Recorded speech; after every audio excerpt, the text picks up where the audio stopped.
Hello everyone, সবাই কেমন আছো? আশা করছি সবাই খুব খুব খুব ভালো আছো। আমিও খুব ভালো আছি। আমার নতুন একটা ভিডিওতে সবাইকে অনেক অনেক অনেক স্বাগত। তো চলো ভিডিওটা স্কিপ না করে একদম শেষ পর্যন্ত দেখো। ভালো লাগলে অবশ্যই লাইক করে দিও, কমেন্টে জানিও যে কেমন হয়েছে। আর আমার ভিডিওটা কিংবা আমার চ্যানেলে যদি নতুন হও তো অবশ্যই অবশ্যই অবশ্যই চ্যানেলটিকে সাবস্ক্রাইব করে দিয়ে যাও। তো আজকে আমি যাচ্ছি একটা আউটডোরের জন্য। তো চলো ভিডিওটা একদম শেষ পর্যন্ত দেখো, স্কিপ করো না, তাহলে আসল জায়গাটা দেখতে পাবে না। তো আজকে আমি জীবনে প্রথমবার এত পরিমাণে হেঁটেছি যে বলার মতো না। আমরা এখানে কাকিনাড়া থেকে হাঁটা শুরু করেছি পুরো নৈহাটি পর্যন্ত। আমরা একটা ভালো জায়গার সন্ধানে যাচ্ছিলাম, যেখানে একটু ভালো ট্রেন ইঞ্জিন টিঞ্জিন সব দেখা যাবে, সেরকম একটা জায়গা। কিন্তু এখানে কাকিনাড়া থেকে কাছাকাছির মধ্যে একটা জায়গাতেও সেরকম কোনো ইঞ্জিন ছিল না যেটাকে কিনা ড্রয়িং করা যায়। তো এখানে এরকম একটা জায়গা থেকে হাঁটতে, বিশ্বাস করো, খুব বিচ্ছিরি লেগেছে আমার।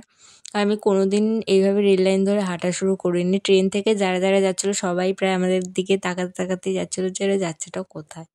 আর এমনিতেও সবাই আমাদের দিকে তাকায়, কারণ আমরা এরকম বড় বোর্ড নিয়ে বেরোই বলে।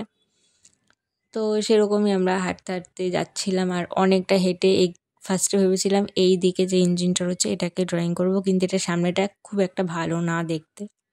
আমার কাছে তো ভালো না দেখতে, আমার ট্রেনও ভালো দেখা দরকার আছে। তো ফার্স্টে বলেছিল যে চলো এখানে এটাকে ড্রয়িং করি, তো আমার ভালো লাগলো না। তো সেই জন্য আবারও আমরা হাঁটা শুরু করেছিলাম খানিকক্ষণ এখানে দেখে যে আরও কিছু আছে কিনা, কিংবা কোনো ভালো জায়গা পাই কিনা দেখতে যেখানটাতে ড্রয়িং করা যায়। আর এতটা পরিমাণে রোদ ছিল যে বলার মতো না। তো রোদে দাঁড়িয়েও খুব একটা ভালো করা যাবে না, একটু ছাওয়ার মধ্যে হলে খুব ভালো হয়। তো এখানে সত্যি কথা বলতে আমার এখানে বসার জায়গা হলেও খুব ভালো হয়। তো জায়গা খুঁজে পাইনি, তো আবারও আমরা হাঁটা শুরু করি। আর দেখো সাইড থেকে আমাদের ট্রেনও যাচ্ছে। আর এরকম একটা জায়গা থেকে হাঁটছি। আমি সব থেকে বেশি ভয় পাচ্ছিলাম যে কোথা থেকে সাপ টাপ না বেরিয়ে আসে, কারণ ওই জিনিসটা আমি ভয় পাই, অনেকটাই ভয় পাই। তো তারপরে আমি রেল লাইনের ওপর থেকে এরকম জায়গা থেকে হাঁটছিলাম। আর এটা দিয়ে আমার হাঁটতে বেশ ভালোই লাগছিলো, বাট অনেকটা রাস্তা হাঁটতে খুব একটা মজাও লাগছিল না। আর এখানে এক রকমের ঘাস ছিল যেটা না পায়ে লাগলে পুরো কারেন্ট শটের মতো লাগছিলো। মানে প্রায় কারেন্ট শট দিলে ফট করে ঝটকাটা মারলে যেরকম হয় ঠিক সেরকম লাগছিলো। তো এখানে অনেক খোঁজাখুঁজি করার পরে আমরা কিছু খুঁজে পাচ্ছিলাম না। তো আমি ফার্স্ট ওকে বলছিলাম চল কিছুটা গাছ ফাঁচেকে চলে যাই বাড়ি।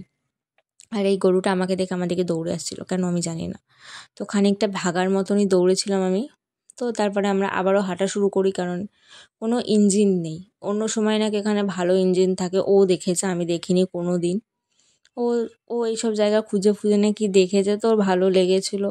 এমনিতে ভালো জায়গাটা, খারাপ না। ইঞ্জিন থাকলে ড্রয়িংগুলো আরও দেখতে বেশি সুন্দর হতো, কিন্তু ব্যাপারটা হচ্ছে খুঁজে পাইনি, কিছু করার নেই। তো অনেকটা হাঁটার পর ফাইনালি একটা জায়গা খুঁজে পাই। তো ও করবে এই সাইডটা ড্রয়িং আর আমি করব তার অপোজিট সাইডটা। তো এখানে সব কিছু গুছিয়ে নিচ্ছে ভাই, স্ট্যান্ড ট্যান্ড সব কিছু এনেছিলাম, এসব কিছু নিয়ে যাই না, আমি কিনেও নিয়েও যাই না। আর আমি করব এই সাইডটা ড্রয়িং, আমি খাতাতে করব, বসে করব, একটু শান্তিতে করব, দাঁড়িয়ে টাড়িয়ে হয় না আমার দ্বারা। তো আমি করব এদিকের ইঞ্জিনগুলো ড্রয়িং, আর ও করবে অপোজিট সাইডে। তো সেগুলো করে প্রায় 1 ঘন্টা পর আমরা আবারও হাঁটা শুরু করি নৈহাটির দিকে, কারণ আমরা নৈহাটি স্টেশন থেকে খুব কাছে ছিলাম। তো এখানে ড্রয়িং ট্রয়িং করে আমরা আবারও হাঁটা শুরু করি নৈহাটির দিকে। আর এতগুলো মানে রেল লাইন নৈহাটির দিকে না, মানে পাদুগুলো এতটা পরিমাণে যে একটা জায়গায় এসে মানে একটুখানি ঘাবড়েই গেছিলাম যে বাই চান্স যদি চলে আসে ট্রেন, তো আমরা কোন দিকে সাইড দেবো, চারিদিকেই তো পা, তো কোন দিকে যাবে সেটাই তো জানি না। তো রেল লাইন মানে স্টেশনে ওঠার আগে আমরা অ্যানাউন্সমেন্ট শুনে নিয়েছিলাম যে আমাদের ট্রেন চলে এসেছে। তো সেই টাইমটাতে আমরা আর ভিডিও করতে পারিনি। আর ট্রেনে এত পরিমাণে ভিড় ছিল যে ওখানে ভিডিও করা সম্ভব হয়নি, হাতে স্ট্যান্ড নিয়ে বোর্ড নিয়ে ভিডিও করা যায়নি। আর তোমরা দেখতেই পাচ্ছ কতগুলো পাত। এবার কোন মানে বাই চান্স যদি ট্রেন চলেও আসে, সাইডটা কোথায় দেবো, কোনটাতে দেবো সেটাই তো জানি না ঠিকভাবে। তো যাই হোক, ভগবানের কৃপায় তখন কোনো ট্রেন আসেনি। তো তারপরে আমরা ট্রেন ধরে চলে আসলাম ইছাপুর স্টেশনে। মাঝখানে কোনো ভিডিও হয়নি, কারণ প্রচণ্ড ভিড় ছিল ট্রেনে। তো দেখা হচ্ছে নেক্সট ভিডিওতে। আর এটা হচ্ছে আউটডোরের ড্রয়িং, কেমন হয়েছে অবশ্যই জানিও। Tata, bye bye.